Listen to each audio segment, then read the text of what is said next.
네, 선생님들 반갑습니다. 지난번에 이어서 두 번째 만나 뵙습니다. 오늘 말씀은 5월 가정의 달을 보내면서 준비한 말씀인데요. 기독교사보다는 기독 부모에 관한 말씀입니다. 우리 GVF에도 자녀 양육에 관해서 관심이 있으신 선생님들이 많이 있는 걸로 알고 있습니다. 오늘 말씀을 통하여서 하나님의 뜻을 발견하고 또 그 뜻을 붙들고 기도하는 시간 되기를 소망합니다. 오늘 우리에게 주시는 하나님의 말씀은 창세기 25장 27절에서 28절입니다. 제가 봉독해 드리겠습니다. 그 아이들이 장성함에 에서는 익숙한 사냥꾼이었으므로 들사람이 되고 야곱은 조용한 사람이었으므로 장막에 거주하니 이삭은 에서가 사냥한 고기를 좋아하므로 그를 사랑하고 리브가는 야곱을 사랑하였더라. 아멘. 오늘은 이삭의 가정을 통하여서 하나님께서 우리에게 주시는 말씀을 듣고자 합니다. 오늘 본문에 등장하는 이삭의 가정은 자녀 양육에 있어서 문제점을 드러내고 있습니다. 첫 번째 문제점은 아버지인 이삭이 자녀들을 바라볼 때에 하나님의 약속의 관점이 아닌 인간적이고 육신적인 관점으로만 바라보고 대했다라는 것입니다. 28절에 보면 이삭은 에서가 사냥한 고기를 좋아하므로 그를 사랑했다 라고 말씀하고 있습니다. 새번역 성경에는 이삭이 에서가 사냥해온 고기에 맛을 들이더니 에서를 사랑했다 라고 좀 더 구체적으로 표현하고 있습니다. 자녀가 부모의 육신적인 만족을 채워줄 때에 그러한 자녀가 기특하고 자랑스러울 수도 있습니다. 그런데 문제는 이삭이 그 육신적인 만족의 맛을 들이더니 자녀를 향한 하나님의 약속을 다 잊어버린 채 살아갔다라는 것입니다.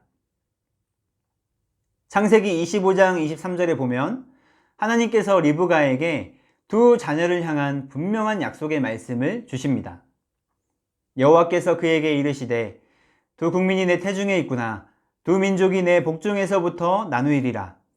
이 족속이 저 족속보다 강하겠고 큰 자가 어린 자를 섬기리라 하셨더라. 아마 리브가는 분명히 남편 이삭에게 이 하나님의 약속에 대해서 말해 주었을 것입니다. 그리고 이 두 아이가 출생하던 날 동생 야곱이 형 에서의 발꿈치를 붙잡고 태어나는 그 모습을 본 이삭은 아마 이것이 하나님께서 주신 그 약속에 대한 사인임을 직감했을 것입니다. 그러나 이삭은 끝까지 첫째 에서를 향한 인간적인 사랑을 포기하지 못합니다. 결국 나이가 많아 죽음을 앞두고도 그는 야곱이 아닌 에서를 장자로 축복하고자 했습니다. 그로 인해서 이 가정은 자녀가 부모를 속이며 형이 동생을 죽이려고 하고 결국 동생은 도망을 가게 되어지는 비참한 지경에 이르게 됩니다. 만약 이삭이 하나님께서 자신의 자녀들에게 주신 그 하나님의 약속을 붙들고 살았다라고 한다면 아마 자신의 아버지인 아브라함처럼 행동했을 것입니다. 이삭의 아버지 아브라함은 약속의 자녀인 이삭을 위하여서 다른 자녀들에게는 재산의 일부를 나눠주고 이삭을 떠나 저 멀리 동쪽에 가서 살도록 합니다. 아브라함이 그렇게 행한 이유는 하나님께서 주신 약속이 성취되는 데에 문제가 될 만한 소지가 있는 부분을 미리 조정하고 또 정리한 것이죠. 분쟁이 생기지 않게 아버지가 개입한 것입니다. 그러나 이삭은 에서와 야곱 사이에서 어떠한 행동도 취하지 않습니다. 오히려 큰 자가 어린 자를 섬기게 될 거라는 하나님의 약속은 다 잊어버리고 육신적인 이유로 에서만을 더 사랑했던 것입니다. 그리고 이 가정의 두 번째 문제점은 부부인 리브가와 이삭이 하나 되지 못했다는 것입니다. 이삭은 에서를, 리브가는 야곱을 더 사랑했습니다. 그러한 편애로 인해 자녀들은 더욱더 사이가 갈라졌을 것입니다. 또한 부부가 하나님께서 자녀에게 주신 그 약속을 중심으로 한 마음을 품지 못했기 때문에 그 부정적인 영향과 혼란을 자녀들이 겪어야 했습니다. 분명 엄마인 리브가는 하나님의 이 약속을 받은 후에 야곱에게 네가 분명 장자의 복을 얻을 것이야 라고 말해 주었을 것입니다. 그러나 아버지 이삭은 끝까지 형 에서를 장자로 여기는 것입니다. 그러니 그 사이에서 야곱은 어떻게든 그 장자의 복을 형에게서 빼앗아야겠다라고 생각했을 것입니다. 그렇게 결국 야곱은 수단과 방법을 가리지 않고 거짓으로 형의 장자의 복을 빼앗게 되죠. 부부가 신앙 안에서, 말씀 안에서 하나된 관점으로 자녀를 양육하지 못함으로 인하여서 이 가정의 여러 가지 부작용과 또 역기능이 나타나게 된 것입니다. 이 이삭과 리브가 가정의 모습은 오늘날 우리 믿는 가정의 연약한 모습이기도 합니다. 믿는 가정이지만 여전히 세상적이고 인간적이고 육신적인 것을 추구하는 그 부모님의 영향이 알게 모르게 자녀들의 삶과 가치관에 스며들게 됩니다. 자녀들을 향한 하나님의 뜻과 약속은 전혀 생각하지 못하고 부모의 뜻과 욕망을 자녀에게 투영하며 살아가는 것이죠. 또한 부부가 말씀의 약속 안에서 한마음 한뜻이 되지 못하여서 우리의 자녀들은 그 가운데 혼란을 겪기도 합니다. 엄마 아빠가 서로 다른 이야기를 하니 자녀를 향한 하나님의 뜻에 대해 일관성이 결여되는 것이죠. 일관성이 없다는 것은 자녀들에게 분명한 신앙교육이 되지 않고 있다는 것입니다. 부부가 하나 되어서 자녀를 양육한다면 더 강력하고 더 좋은 시너지 효과가 날 텐데 그러지 못한 것이죠. 얼마 전 목사님들과 함께 식사를 하면서 제가 이런 질문을 드렸습니다. 자녀의 신앙교육에 부모의 책임은 어디까지인가? 라는 질문입니다. 이런 질문이 생긴 이유는 성경을 보다 보면 분명 믿음 좋은 부모 아래에서 자란 자녀임에도 불구하고 부모와는 다르게 불신앙의 모습을 보이는 인물들이 많이 등장하기 때문입니다. 그래서 대화를 나누던 중 내려진 결론은 자녀들의 신앙에 영향을 미치는 영역이 다양하기 때문에 모든 책임을 부모에게 지울 수는 없다. 그러나 가장 큰 영향을 주는 것이 부모라는 사실은 부인할 수 없다. 이 정도의 결론이었습니다.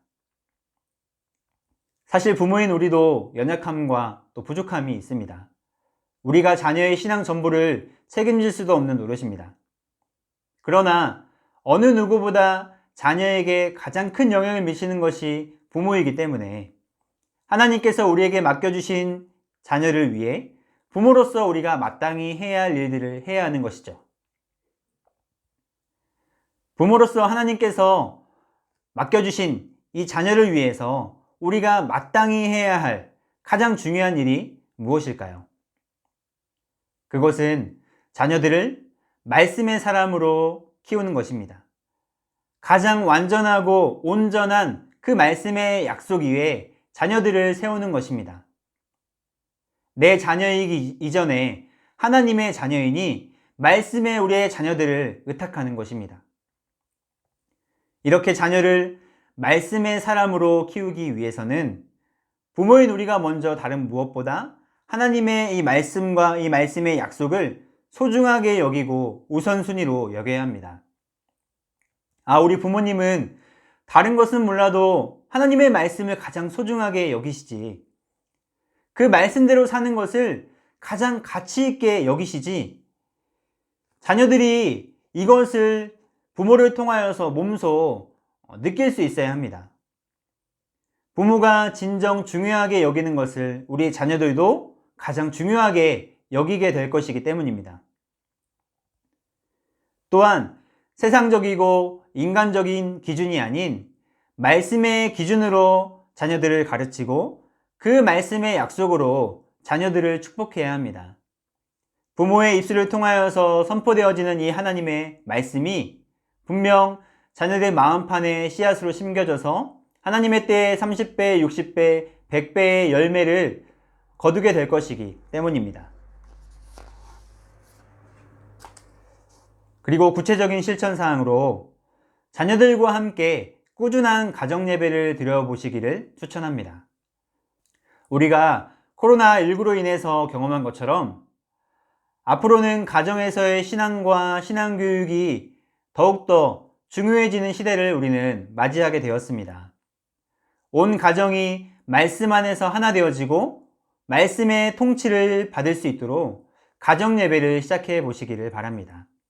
가정 예배를 드리다 보면 자녀들과 함께 말씀을 읽고 생각하고 질문하고 대화하면서 자연스럽게 말씀 안에서 소통이 이루어지게 됩니다.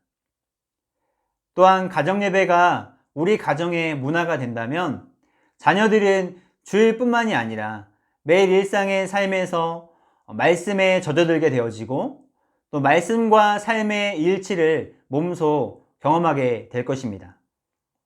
이 외에도 다양한 방법으로 자녀들을 말씀 위에 세워서 약속의 자녀로 살도록 부모는 힘써야 하는 것입니다. 비록 우리의 육신의 부모는 참 연약한 부분이 많지만 그래도 우리에겐 소망이 있습니다. 왜냐하면 우리 하나님 아버지의 약속의 말씀은 우리와 다르게 너무나 완전하고 신실하기 때문입니다. 오늘 우리가 살펴본 이삭의 가정도 많은 연약함이 있었고 그로 인한 고통과 인내의 시간들이 있었습니다. 그러나 하나님께서는 결국 이삭의 가정에 약속하신 그 말씀을 친히 다 이루셨습니다. 인간의 연약함과 죄됨도 하나님은 선으로 바꾸셔서 하나님의 신실하심을 드러내셨습니다. 결국 약속하신 대로 야곱을 통하여서 믿음의 대를 이어가게 하셨습니다. 기차가 안전하게 목적지에 도착하려면 선로 위를 벗어나지만 않으면 됩니다. 그러면 기장이 알아서 목적지까지 이끌어 갑니다. 우리의 가정과 자녀의 삶도 말씀의 선로 위에 잘 서 있기만 하면 말씀을 친히 이루어 성취하시는 하나님께서 가장 완전하고 가장 안전하고 가장 빠르게 친히 목적지까지 이끌어 가실 것입니다. 저와 우리 선생님들의 가정이 이렇게 하나님의 언약이 성취되어지는 복을 누리는 그러한 가정 되기를 주님의 이름으로 축복합니다. 기도하겠습니다. 하나님 아버지, 부모로서의 우리의 연약함과 부족함을 주님께 고백합니다. 우리의 말과 힘과 지혜로 우리의 자녀들을 온전히 양육할 수 없습니다. 하나님의 도우심이 우리의 가정 안에 있게 하여 주시옵소서. 하나님의 약속의 말씀이 우리 가정의 최고의 가치가 되기를 원합니다. 그리하여 약속을 신실하게 이루시는 하나님의 역사를 경험하고 간증하는 우리의 가정 되게 하여 주시옵소서. 먼저는 부모인 우리를 말씀의 사람으로 변화시켜 주시고 부부가 말씀 안에서 한마음 한뜻으로 자녀를 양육하게 하여 주시옵소서. 우리의 자녀들을 하나님의 말씀에 의탁하고 약속 위에 세우고자 하오니 주님의 사랑과 지혜를 우리에게 허락하여 주시고 우리 자녀들이 언약 안에서 사는 복을 누리게 하여 주시옵소서. 그렇게 행하실 주님께 감사드리며 우리의 주인 되신 예수님의 이름으로 기도드립니다. 아멘. 6월 한 달간도 선생님들의 가정에 하나님의 은혜와 평강과 약속의 성취가 있기를 주님의 이름으로 축복하고 또 그렇게 기도하겠습니다.